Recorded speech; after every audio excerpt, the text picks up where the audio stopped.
You guys ready to find out my deepest, darkest secrets? Just don't snitch.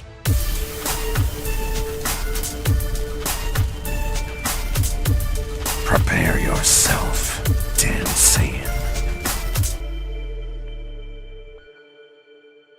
If you are new to the channel, make sure to hit that subscribe button and turn on notifications. That way you never miss a video. Today I have something very special for you guys. I actually did an interview that asked a bunch of different questions by the illustrious Dragon Ball Dad, and I'm gonna have a link to Dragon Ball Dad's YouTube page. Make sure you give him some love. Give him some love on his page, subscribe, watch his content, check him out because he is doing the Lord's work. He is doing a ton of interviews with all sorts of different Dragon Ball and YouTube creators. So make sure you go ahead and check him out for showing us this love. But today I'm going to be showing you guys the interview that I did with Dragon Ball Dad. So enjoy. Hello everybody, it's Mark the Dragon Ball Dad here, and we have an amazing guest for you today. He is known for his Dragon Ball and Dragon Ball fan manga content. He has just completed his 200k model plan. Congratulations for that, by the way. It's also just been his birthday, so let him know happy birthday in the comment section. Would you just say hello and let everybody know a little bit about your channel, bro? Hey guys, my name is BlackScape and I primarily focus on Dragon Ball fan mangas and fan animations, but I do cover a lot of canon and non-canon Dragon Ball on my channel, so there's a video for everything. It's just a channel filled with Dragon Ball centric. We've had a lot of people come on here and tell me how they got into Dragon Ball. Considering you focus on fan manga, I'm really interested in how you gained an interest in that and got into it, bro. After Dragon Ball Super finally ended, they had Dragon Ball Heroes on, and then we had a teaser for Dragon Ball Super Broly, and everybody was trying to figure out who the bad guy was in Dragon Ball Super Broly. We didn't know it was Broly at the time, and Dragon Ball Heroes to me wasn't entertaining, and truth be told, I did not like the way that Dragon Ball Super ended, the Tournament of Power ended, so I became very disillusioned with Dragon Ball as a whole until somebody sent me a Dragon Ball fan manga, and his name is Jester, by the way. He is now my Dragon Ball fan manga sensei. They sent me Dragon Ball Super X, which after reading it, I knew, it was like a light bulb turned on that this was the content that I wanted to focus on. I wanted to focus on fan mangas because they were telling the story of Dragon Ball in ways that I wanted to read and watch it. So I got really excited, and after that I mainly focused for almost 2 years up until this point on Dragon Ball fan mangas. Wow, that's a real amazing story, and it's absolutely worked out for you. So you've read a heck of a lot of fan mangas now, so I've got to ask, what are some of your favorites, bro? Well, I already told you guys that Dragon Ball Super X was one of my favorites. Dragon Ball Shippuden, which covers Goku and combines him with Naruto. Then you have Dragon Ball Unguarded, the story of Frieza. I have been covering recently Goku Trains Caulifla. There are a lot of Dragon Ball fan mangas and almost too many to name, but there are some one-shots that don't really have titles, but they are just stories, and they are also phenomenal. Oh my god, I really have to check out that Naruto and Dragon Ball one. Sounds right up my street. So now we've got into how you got into this stuff, I've got to ask, what got you into YouTube? Who were some of your inspirations? When I was younger, there were 3 main people that I was watching on YouTube that did Dragon Ball. Expert Games was one.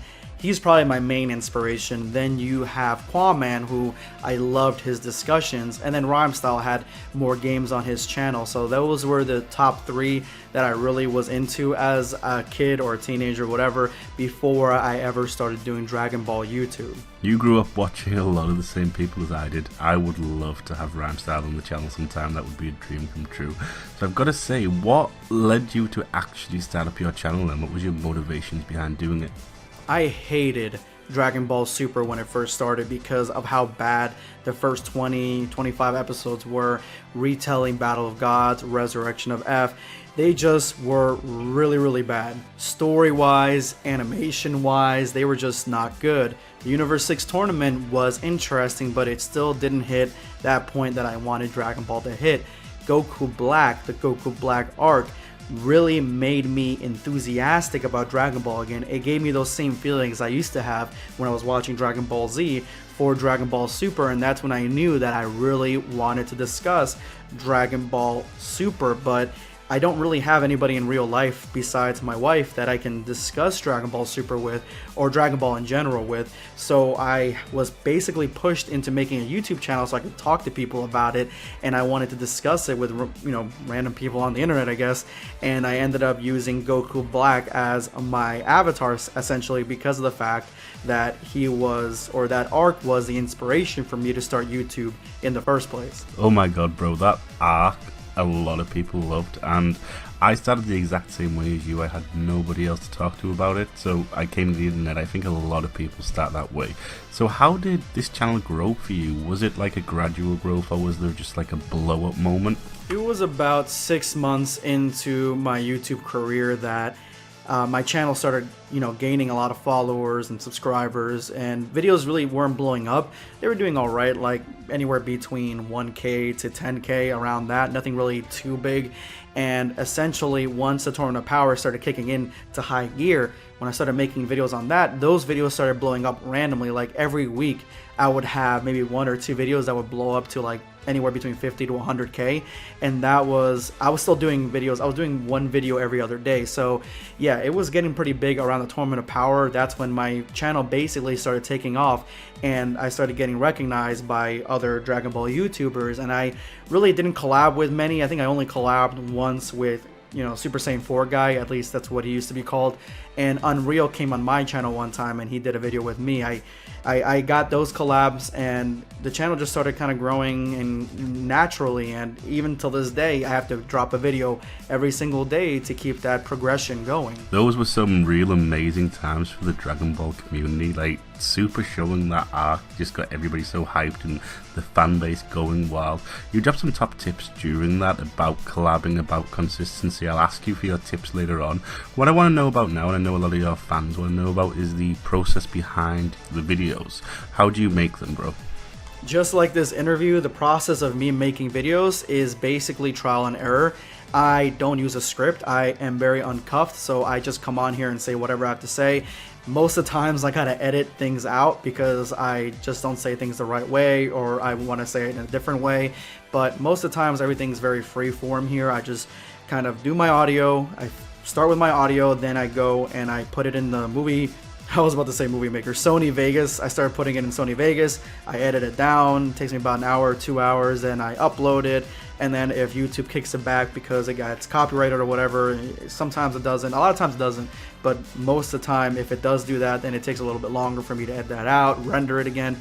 So that's basically the process. It takes me about 3 hours a day to make a video and put it up on YouTube. 3 hours a day, that is real dedication. I think that really shines through, and you absolutely deserve the growth you have gotten putting that much work in.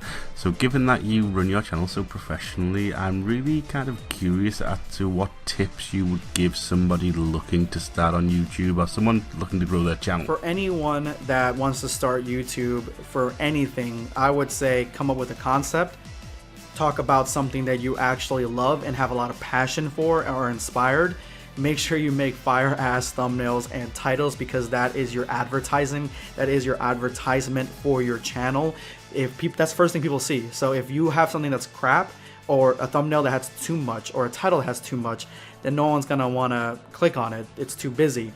Then you have a name that, you know, just kind of pops into people's heads. I would focus on a name that's unique to you so nobody else can use it. My original name was Dragon Ball Black before I changed it to BlackScape, because I wanted something that, oh, that's the guy. Like, I wanted to be that guy. I didn't want to just solely have a name that's connected to something else that didn't sound unique enough. So yeah, that's why I had that name. And I would say upload every day and try to make friends in the community. Upload daily, or at least every other day, to keep growing. And it takes a long time. I've been doing this for at least this channel 3 years or so. So yeah, it takes a while before you even start seeing results, but just keep going. Don't if you have a bad video, you can share it or whatever, but just go on to the next one. Don't even look back at that video. Just keep going. Don't get discouraged. That's my tip. That is an amazing tip. It is all about keeping going, and this can be a platform where it can be very easy to lose motivation, but as BlackScape say, it's keep going. I think the name change absolutely worked. The new change is a lot better. BlackScape is a lot more recognizable to me, at least. So I'm really curious, what does the future hold for BlackScape? The future of my channel is going to have more collabs, like a lot more collabs with small YouTubers, big YouTubers, a lot more Dragon Ball fan manga. My original Dragon Ball fan manga, Dragon Ball Reset, that's going to be something that's going to be coming out more frequently. It's been hiatus right now, but essentially hiatus, but it's been worked on. It's only like a page or so before it's complete, but that's going to be prominent in my next few months, the next few videos. And then just covering Dragon Ball fan manga, greater focus on fan animations and discussions. I may start doing versus battles because I kind of like that kind of stuff, but that's the main focus for that channel. Oh wow, I'm very, very excited to see what kind of guests you get on your manga. I'm so hyped to see how that goes for you. So you mentioned earlier that you used to have some different channels. I was just wondering about what your history was with channels and if you have any other channels in the works.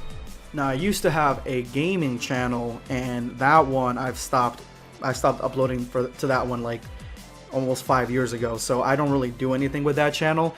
But I have started a brand new channel that started as my backup channel in case, because I got, back in July, like last July, I got copyrighted like crazy by a fake, basically fake copyright claims, and so I thought my channel was gonna die, so I created a brand new channel to try to restart in case something happened, like shit hit the fan. And luckily nothing has happened, but I started making new videos on that channel, just basically covering everything else that I'm not interested in, or that I mean everything else that I am interested in that I'm not, besides Dragon Ball, because that's already a channel of its own. Everything else is on that channel. It's called Nerdscape, and I have it in my channels on BlackScape as well. So you guys can go ahead and check out that channel as well. Wow, I feel like everybody started off with a gaming channel. That new channel sounds absolutely amazing. I will leave a link for that in the description below. So you talked a little bit about copyright strikes there, and that is absolutely one of the worst things about being a YouTuber. So I will ask for you, what is the best thing and the worst thing about doing YouTube? The best thing about being on YouTube, and this is the honest truth, is yes, the money, especially if you have good months, the money is good. There's no doubt about that.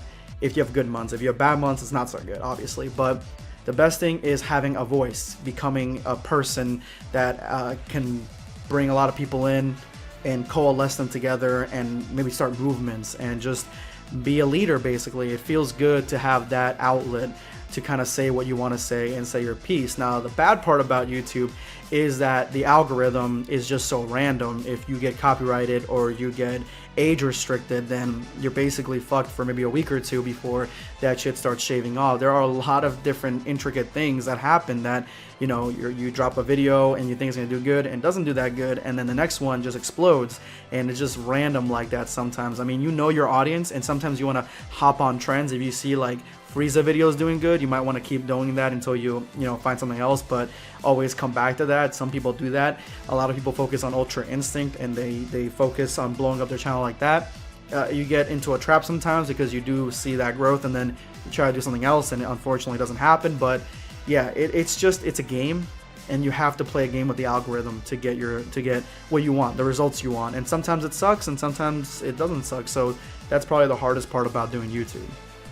I would not know anything about the money. I've got none of that, but the algorithm, yeah, that is definitely a tricky game. And I would also say that finding a voice is the best thing about it for me personally. So you have been an absolute amazing guest. Thank you so much for coming on. I cannot wait to see what the future brings for you. The 500,000 plan will no doubt be completed before we even know it. Love you, bro. Talk again soon. Goodbye.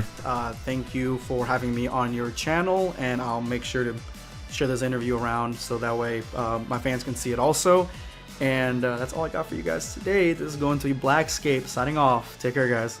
Thank you so much for sharing it around. Thank you so much for being on. Everybody make sure to subscribe to his channel. It'll be down below in the description. And if you like this interview, please subscribe to mine too. Goodbye, everybody. See guys, I'm not cheating on Android 18 with Android 21. Ain't no way that's gonna happen.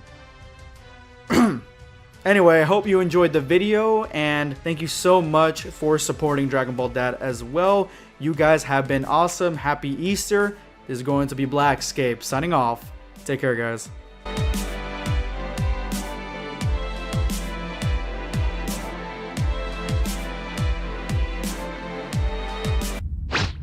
Subscribe for more content.